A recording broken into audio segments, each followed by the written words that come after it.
Good morning. Good morning. Sorry about that. Had a little technical difficulties earlier, but I am back. We are here for Journey of Your Healing, the second episode of this. My name is Tanya Bailey, and I just want to share on how grateful I have been this week. Everything has been going just fine. Had a little busy week last week, but all together it's all right. God is good. God is still good, and He's still on the throne. I just want to give you a little insight on what I talked about the other week was journey of healing, was the process of it, what it was, and how you heal from different things, how we go through and healing requires faith. Healing takes time. It's a different type of everything is a little different when it comes down to healing different things. So I just want to share today a little bit about what healing want to talk a bit what is healing. Journey of healing is a process that involves emotional and spiritual mental recovery. It's a journey of restoration, growth, and transformation that encompasses the entirety of our being, mind, body, and soul. Healing is not about being perfect, it's about progress. Sometimes we think that when we heal, we have to be perfect. No, it's not pretty and it's not going to be perfect. It's about the progress that we face, meaning it's how we go through it, how we get through it, and how we make out on the end. Healing is not only about recovering from sickness, but about why we feel stagnant, why we keep attracting the same people, or why we are stuck in life. Sometimes I find myself think about where I used to be and the things that I used to do. And I'm just glad that I was able to get away from some things of my own negative thoughts on things that kept me bound in certain places of my life. Sometimes we think that we cannot do certain things, but if you keep trying, you can do things. You got to seek God to understand how you can change where you are in life. Being stagnant, sometimes just being stuck, just not knowing if you can, if I try this, is it going to work? Those are those negative thoughts that come about in your mind that tell you you cannot do this. Another thing is attracting the same people. Sometimes is what you like. So what you like, you attract those people on what you like. So therefore, when you find that same person that like what you like, that's not good for you. You get stuck with them. Again, that's stagnation. You get stuck with that person, you're stagnant in the same place, or you get complacent if that's what you want to call it. Sometimes, I mean, let's call it like it is. Um, I like to shop, but that's not even really something that I'm stuck with because that's just something I like to do. But there's times when we find ourselves like we like to party. You get stuck with people that like to party instead of you trying to find people that wants to grow in life. You find people that wants to stay stagnant and want to sit still and not move and do anything.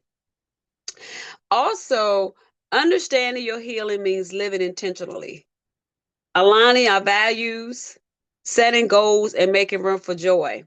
And what I mean by aligning our values, you got to align what you like, what your purpose is, along with where God has ordained, what God has ordained for you. You can't go, you don't want to go out here and be doing one thing when God has ordained for you to do another, because that one thing that you're doing, God is not going to let it ride because it's not what He ordained for you to do. So we have to learn how to let that go and align with what God has for us. In which case, you have to seek God for your purpose because He'll tell you what your purpose is. He will let you see it. He will let you walk in it. He will let you feel it. You will know it. When you know it's right, when you feel that things are right, you know it's God. Setting goals. Setting goals is a good thing. As you set they could be the smallest goal ever, but set that goal because the smallest goal can achieve the biggest accomplishment. You'd be surprised what goals, just write your goals down on what you want to do and what you want to accomplish, and you see how well it comes to pass. Get yourself a journal and just write and start writing. If it's no more than two or three things once a month, at least you check. Once you write it, once you accomplish it, you check it off. That way, you know you have done something. Celebrate the small wins. Celebrate your small accomplishments. Always celebrate yourself, no matter what it is, because that way you know that you have done something right. Making room for joy. Make room for that joy. Always smile, always be happy. I know it's in the times of healing from different things like grief, trauma, generational curses, sickness, death. Yeah, it's hard to make room for joy, but you got to realize that you yourself has to continue to move on. You have to keep going because life be life, and it's not always about what you think it should be about. It's about what God has for you to be about. So sometimes we have to learn and understand that we have to learn and understand that God wants us to be happy. He wants us to celebrate. He wants us to be where we are. He don't want us to be just being sitting still and not growing or not understanding or not moving or not doing what he asks us to do. He wants us to do different things. So we have to learn to do those different things and be of God, be what God wants us to be. Yes, it's hard, but it can happen. It can work. It can happen. Another part of your healing journey may have ups and downs, but we should celebrate every small step forward.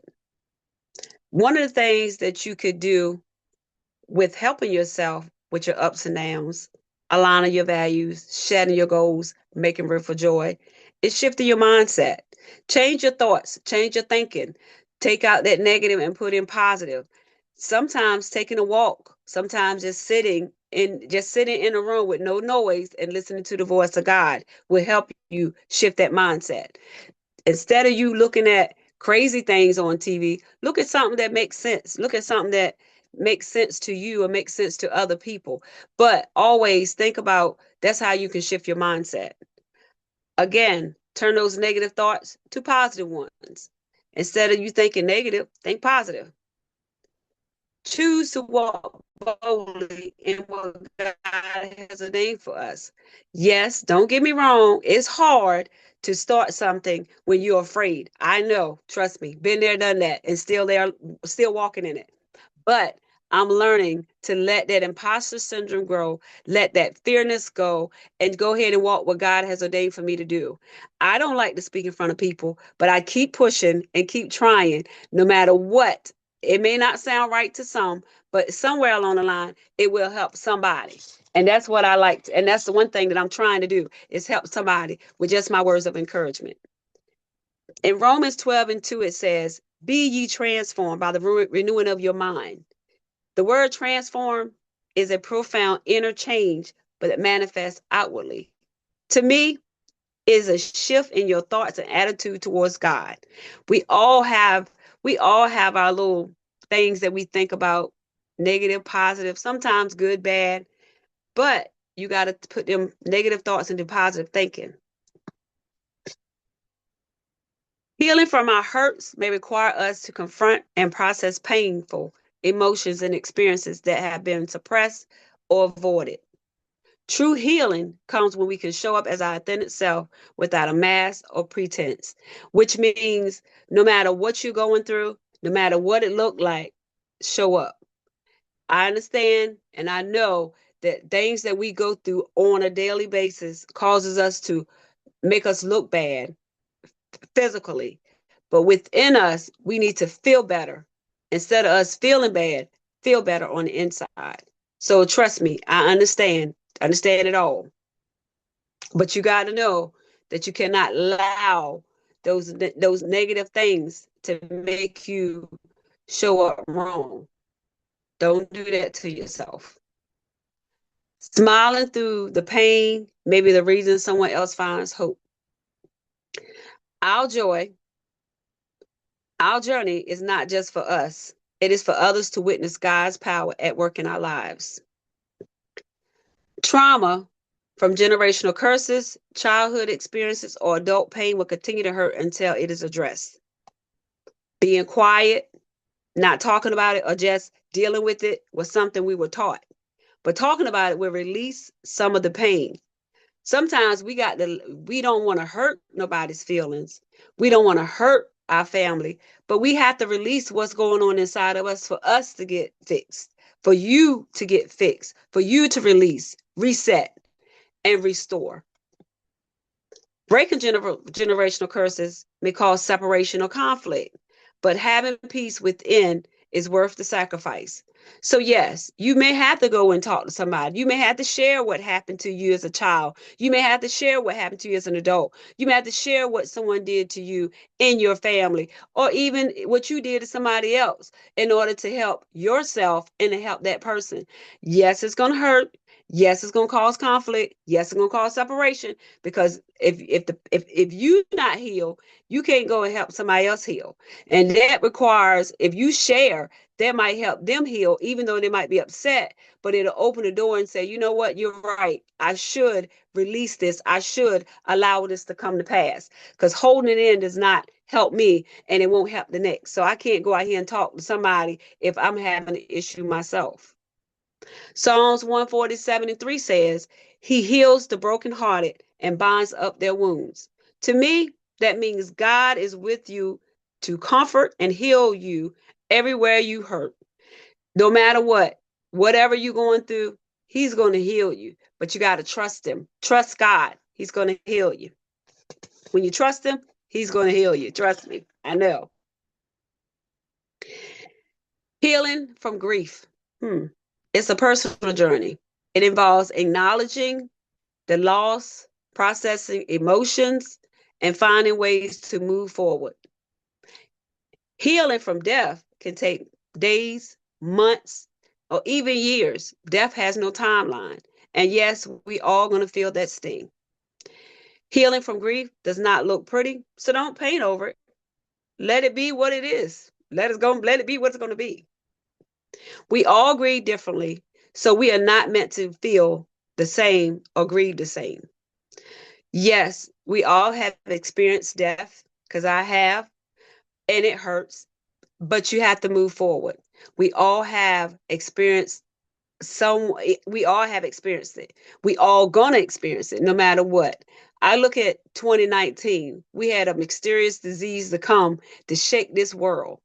But some of us lost our family members. Some of us lost our friends from this mysterious disease. We didn't know what it was until after a while. But when we found out what it was, by that time, you could say it was just too late, because those people, they kept going out in places they probably shouldn't have been, or they just contracted the virus and it was just their time to go.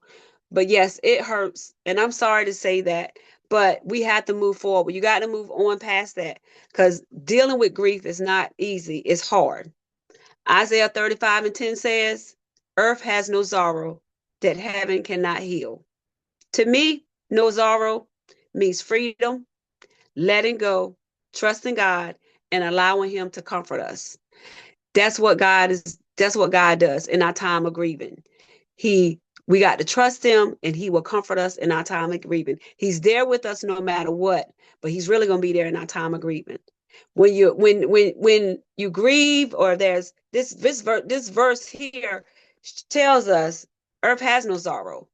Meaning no sorrow means you're free. You letting go. You letting go of what you had, because God says you let it go, He going to take control. So you let it go of whatever's going on. That's what that is. Healing from physical illness or pain requires rest and proper care. The health challenges we face, we must tap into our source and seek God and believe that He will heal you. When I think about this physical and illness, it requires rest and proper care. I had to tap myself on the shoulder, because sometimes I like that part of rest. But I'm learning to get my rest, because there's days when I push myself so far that I wear myself out. But I've learned to come back and say, you know what? Rest, because you need that rest. You cannot help somebody else if you're tired. You can't do that. It doesn't work. So you got to rest yourself. Proper care. Now, I'll care for myself. I just don't get the rest like I should. When you rest, you can restore. And that means when you restore, it's like a refresher. It's like new life, new beginning, new everything. When you rest, we reset our bodies for better healing, release the stress and tension that lies within us. And that is true. To me, that's the truth, because when you rest, again, you reset. You reset to start over, or start again, start afresh. But if you keep going with no rest, all you doing is like going right in a circle. You're tired and you're constantly moving in a circle while you're tired. So when you sit there and you can rest, rest.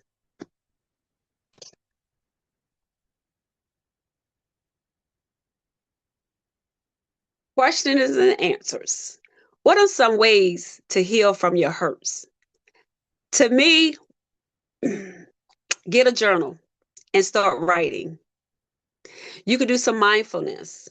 You can go seek a therapist. You could seek God. You could pray about it.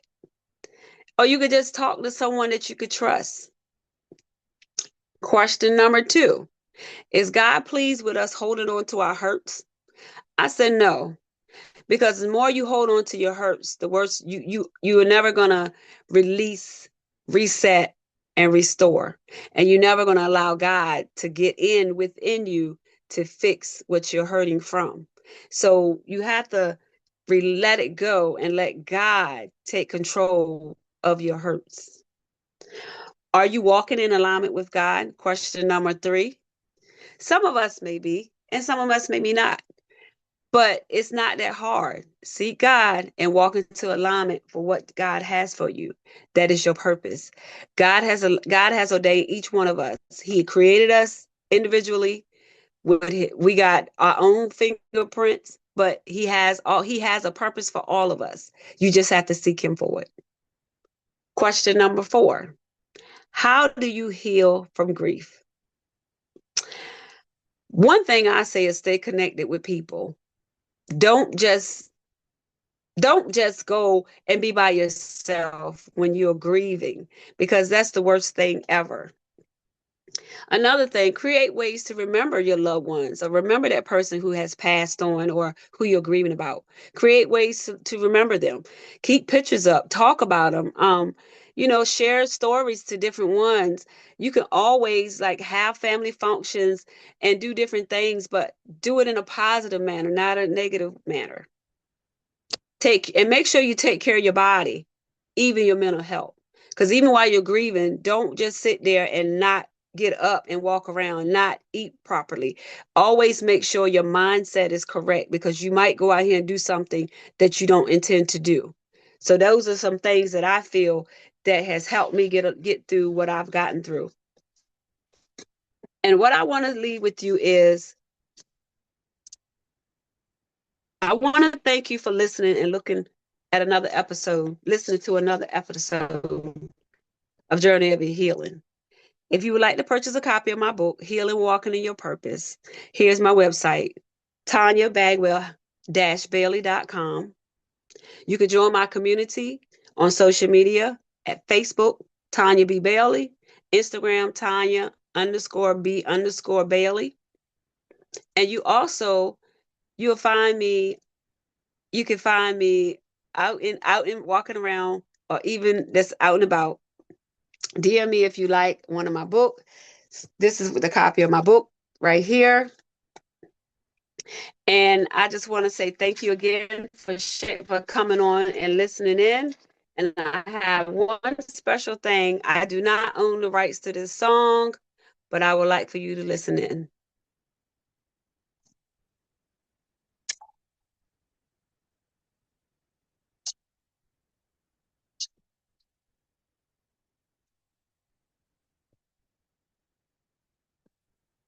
I am.